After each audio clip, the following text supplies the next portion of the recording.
అనిపిస్తుంది. Sir well done. ఈ cinema ప్రతి ఒక్కరికి న్యాయం జరిగింది ఈ సినిమాలో. అండ్ నా డైలాగ్ నువ్వు అనిస్తావు నాకు ఇందాక నేషనల్ క్రష్, నా క్రష్ కూడా అందుకని నేను ఆ మాట అనను కానీ అనుకుంటాను అంతే, పైకి మాత్రం నేను అనను.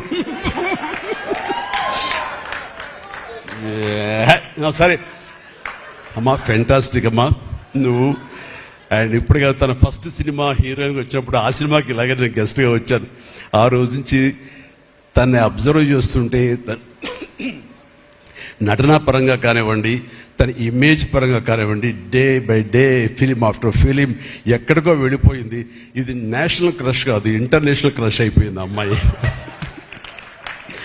అండ్ గాడ్ బ్లెస్ యూ అమ్మా. నువ్వు ఎంత బాగా పెర్ఫామ్ చేస్తావంటే నేను చూస్తుంటే నీ కళ్ళు తప్ప ఇంకేమైనా అట్రాక్ట్ చేసుకోవు, కళ్ళు ఒకలా చూస్తుంటావు నేను.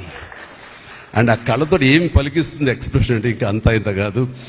అండ్ ఈ సినిమాలో ఎంత నిడివి ఉంది, ఎంత లెంగ్త్ ఉంది క్యారెక్టర్ అనే దానికంటే ఎంత ఇంటెన్సిటీ ఉంది అంటే అందులో మాత్రం చూపించగలిగింది ప్రతిదీ.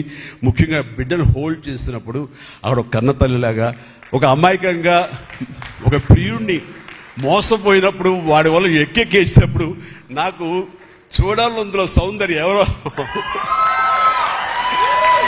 సౌందర్య వచ్చేసి అప్పారావు వస్తాడు ఇంకా కోసం వెయిట్ చేస్తానంటే పిచ్చమొహం అన్నట్టు ఫీలింగ్ వచ్చింది. అంత అమాయకురాలాగా ఉంది. అది మళ్ళీ ఇందులో కనిపించింది నాకు, ఆ సౌందర్య కనిపించింది ఆ క్యారెక్టర్ చేయటంలో. You done fantastic job. ఆ తర్వాత సీరియస్నెస్గా పెంచుకుంటూ, ఆ తర్వాత దేవాకి సపోర్ట్గా ఉంటూ అండ్ దేవాన్ని ఓన్ చేసుకునే విధంలో మాత్రం నీ ట్రాన్స్ఫర్మేషన్ కానీ నీ characterization well designed and well performed. Fantastic అమ్మా, ఫెంటాస్టిక్.